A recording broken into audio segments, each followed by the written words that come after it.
नमस्कार and welcome you all to world affairs. मैं हूं प्रशांत धवन। नाउ रिसेंटली आपने देखा होगा कि इलॉन मस्क की जो कंपनी है एक्स, इसने चैलेंज किया है इंडियन कोर्ट का एक डिसीजन। इस टॉपिक पर वर्ल्ड मीडिया एक्सटेंसिवली कवरेज कर रहा है। यहाँ पे आप देख पाओगे यूएस मीडिया का आर्टिकल है। ट्विटर जो एक टाइम पे था, अब उसका नाम बदल के एक्स कर दिया गया है। तो एक्स ने चैलेंज किया है इंडिया की रूलिंग को ऑन कंटेंट ब्लॉकिंग और ये कहा है कि सेंसरशिप का जो रिस्क है ना, ये इससे बहुत ज़्यादा बढ़ सकता है। यहाँ पे आप देख पाओगे जापानीज मीडिया, इंडियन मीडिया तो ऑब्वियसली इसको कवर करेगा ही। तो इस वीडियो में हम डिस्कस करेंगे कि एक्स ने रिसेंटली क्या ऑब्जेक्शंस रेज करी है, एक्स अपने आप में है क्या, और सेंसरशिप का क्या सोल्यूशन, अल्टीमेट सोल्यूशन हम क्या निकाल सकते हैं। तो बहुत कुछ यहाँ पे आपको जानने को मिलेगा। मगर आगे बढ़ने से पहले आपसे पूछूंगा एक क्वेश्चन ये है कि हाल ही में ना दुनिया की सबसे भारी भरकम सैटेलाइट जुपिटर 3 को लॉन्च किया गया है। आपको बताना है कि जुपिटर 3 को अंतरिक्ष में पहुंचाने का काम किसका था। यह है यहाँ पे आपकी options, SpaceX, ISRO, blue origin या फिर नासा। कमेंट सेक्शन में करिए उत्तर, सही आंसर आपको मिलेगा वीडियो के अंत में। अच्छा, तो सबसे पहले ना ये जान लो कि ट्विटर एक्स क्यों बन गया। आज के समय आप देखोगे ट्विटर ऐप जो बहुत ही फेमस ऐप थी लंबे समय से, इलॉन मस्क ने ट्विटर को परचेज करने के बाद इसका नाम चेंज करके एक्स क्यों कर दिया। देखो, पहली बात तो ना इलॉन मस्क ने जब ट्विटर को परचेज किया था तब इसके यूजर बेस को ना ये सिर्फ एक सोशल मीडिया ऐप के लिए इस्तेमाल नहीं करना चाहते थे। इलॉन मस्क का प्लान ये है कि ट्विटर को ये एक्स में कन्वर्ट करके ना इसको बनाएंगे एक सुपर ऐप। यहाँ पे आप देख पाओगे इस पे रिसेंटली यूएस मीडिया ने बहुत आर्टिकल पब्लिश किए हैं कि एक्स द वानाबी सुपर ऐप, एक ऐसी ऐप जहां पे आप सब कुछ कर लो। इस ऐप में आपको जानकारी मिलेगी, आप अपने दोस्तों से बात कर सकते हो, मैसेजिंग कर सकते हो, परचेज कर सकते हो, पैसा सेंड कर सकते हो। ये इलॉन मस्क का आइडिया है। इन्होंने ये कहा है कि 22 सालों से मैं ये सपना देख रहा था एक्स को एक ग्लोबल सुपर ऐप बनाने का, और इन्होंने इसका नाम प्राइमरली एक्स इसलिए रखा है क्योंकि देखो इलॉन मस्क को जब लाइफ में सबसे पहले सफलता मिली थी, जब इन्होंने जेन्युइनली एक बड़ी डील क्रैक करी थी, उस टाइम इन्होंने x.com खुद की बनाई हुई ये वेबसाइट जो थी x.com ये बेच दी थी, जो बाद में बनी पेपैल। इलॉन मस्क का ना उस टाइम भी, आज से 2 दशक पहले भी एक आइडिया था कि दुनिया में असली अगर कोई बिजनेस है तो वो है फाइनेंशियल ट्रांजैक्शंस का। लोग पैसा खर्च करना चाहते हैं, बस तुम्हारे माध्यम से अगर खर्च करे तो उसमें ही तुम बहुत सारा पैसा कमा पाओगे। तो आप कह लीजिए इलॉन मस्क का जो ये सपना था ना x.com का, ये 2 दशक पुराना सपना आज भी जिंदा है। आज भी ये यकीन करते हैं कि अगर ये x.com को रीबिल्ड करेंगे एज ए सुपर ऐप तो ये दुनिया में एक बहुत ही सक्सेसफुल बिजनेस बन के उभरेगा ना। ऑब्वियस सी बात है कि अगर x.com को इलॉन मस्क जेन्युइनली चाहते हैं एक सक्सेसफुल वेंचर बनाया जाए तो इन्हें इंडिया चाहिए होगा। चाइना की मार्केट का एक्सेस x.com को मिलने से रहा। तभी मैं आपको बता दूं, आगे जाकर आप देखोगे कोई बड़ी बात नहीं है, इलॉन मस्क कई बार इंडिया आएंगे, इंडिया के बारे में ऐसी मीठी मीठी बातें करेंगे, ओ Indian culture, Indian history, I love Indian food वगैरह, क्योंकि x.com सुपर ऐप इंडिया के बिना बिल्कुल नहीं बन पाएगी। तो इस सब के बीच ना जो ये कंट्रोवर्सी आ गई है कि x.com ने चैलेंज किया है इंडियन कोर्ट की रूलिंग को, ये देखकर लोग काफी सरप्राइज्ड हैं। क्योंकि हुआ क्या था यहाँ पर, 2022 जुलाई महीने में जब उस टाइम एक्स ट्विटर हुआ करता था, तभी मैंने आपको पूरी ये कहानी समझाई है ताकि आप समझ पाएं। और जुलाई 2022 में जब इलॉन मस्क ने ट्विटर को परचेज किया था, उस वक्त ना भारत सरकार ने ट्विटर को यह कहा कि कुछ ट्वीट्स हैं इन्हें आप रिमूव कर दो। ना वो ट्वीट्स कौन सी थी ये अभी के लिए एक्स ने कुछ बोला नहीं है। ये बस कह रहे हैं कि जुलाई 2022 में हमें कहा गया था कि कुछ कंटेंट है ये रिमूव कर दो। उस टाइम ट्विटर चला गया था सीधा कर्नाटका के कोर्ट के पास, और वहां पे इन्होंने ये कहा कि जी सेंटर हमको कह रहा है कि ये चीजें सेंसर कर दो, हम ऐसे ही ऑर्डर फॉलो नहीं कर सकते। उस वक्त कर्नाटका के हाई कोर्ट ने ट्विटर पे पेनल्टी लगाई थी 50 लाख की, और ये कहा था कि जिस देश में हो उसके कानून का तो पालन करोगे ना। तो ट्विटर ने उस वक्त फिर पीछे होकर इन्होंने कहा कि चलो ठीक है, हम अभी मान जाते हैं। नाउ ट्विटर अब कन्वर्ट हो चुका है एक्स में।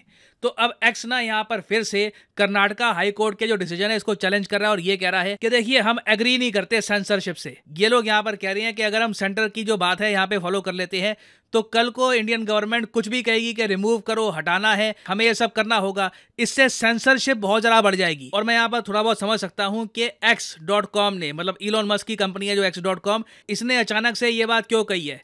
आज से कुछ समय पहले आपको याद होगा पीएम मोदी पर बीबीसी ने एक डॉक्यूमेंट्री बनाई थी, और वो डॉक्यूमेंट्री जब बीबीसी ने ट्विटर पे चलानी चाही तो ट्विटर पे वो डॉक्यूमेंट्री ब्लॉक कर दी गई थी।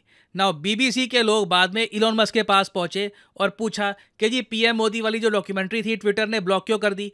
तो उस वक्त इलॉन मस्क ने यह जवाब दिया था कि देखो, इंडिया के सोशल मीडिया कानून बहुत ज़्यादा सख्त हैं, हम इनको पालन करना चाहेंगे। अगर ऑप्शन ये है कि हम अपने लोगों को जेल भिजवा दें या फिर कानून का पालन करें, तो हम कानून का पालन करना ज़रा सही समझेंगे। और इलॉन मस्क के इस रिप्लाई के बाद ना इनकी काफ़ी आलोचना हुई। वेस्टर्न मीडिया के कई आउटलेट्स ने यह कहा कि आज के समय ट्विटर अंडर इलॉन मस्क अब ज्यादा सेंसरशिप की रिक्वेस्ट पूरी कर रहा है। जब ट्विटर इलॉन मस्क के अंडर नहीं था तब इतनी सेंसरशिप नहीं होती थी। तो इन पे देखिए काफी आरोप लग रहा था कि फ्रीडम ऑफ स्पीच का क्या हुआ, सेंसरशिप इतनी क्यों की जा रही है। तो कहीं ना कहीं इनको भी एक स्टैंड लेना था और इसी का रिजल्ट हम देख रहे हैं कि x.com ने जो ये डिसीजन था कर्नाटका हाई कोर्ट का, इसको चैलेंज किया है। नाउ इस केस में होगा क्या इन दी एंड, क्या x.com को और पेनल्टी भरनी होगी या फिर कोर्ट कोई और वर्डिक्ट देगा, वो सब हमें देखना होगा, टाइम बताएगा।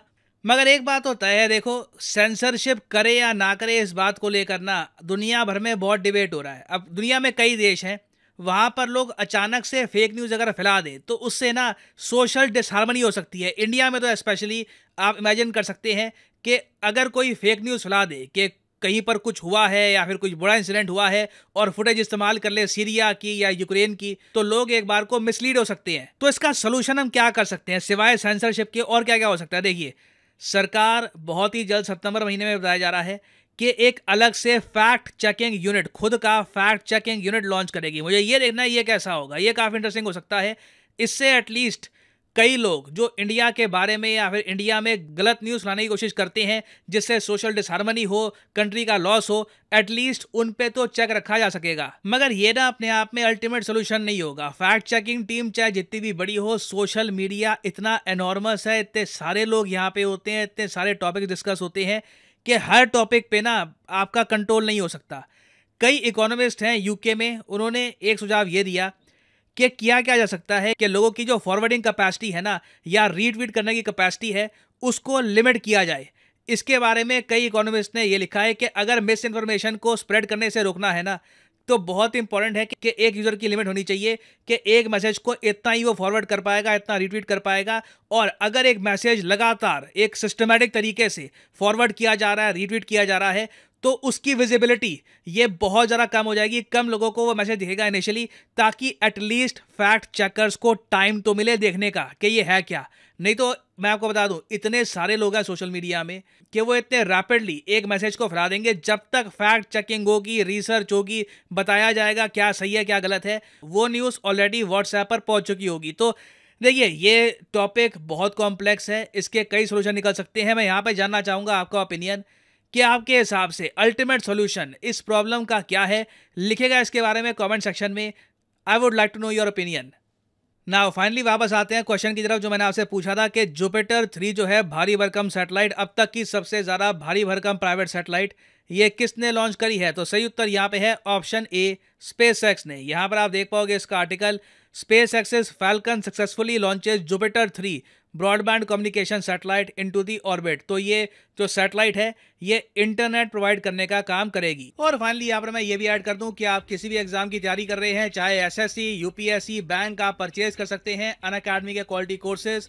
कमेंट सेक्शन में जाइए, पिन कमेंट में यहाँ पे आपको मिलेंगे link. For example let's say आपको प्रिपेयर करना है यूपीएससी के एग्जाम के लिए, तो यूपीएससी के लिंक पर यहाँ पर करिए क्लिक और यहाँ पे आप परचेज कर पाएंगे अनअकैडमी का यूपीएससी कोर्स। बट जो प्राइसेस यहाँ पर लिखे हैं, don't ever pay these prices. Simply यहाँ पर कोड डालिए PD10 and the prices will start falling and you will be able to save a lot of money. So use the code PD10 and save money. और इसी note के साथ ये है video का अंत। Thank you for listening. May the gods watch over you.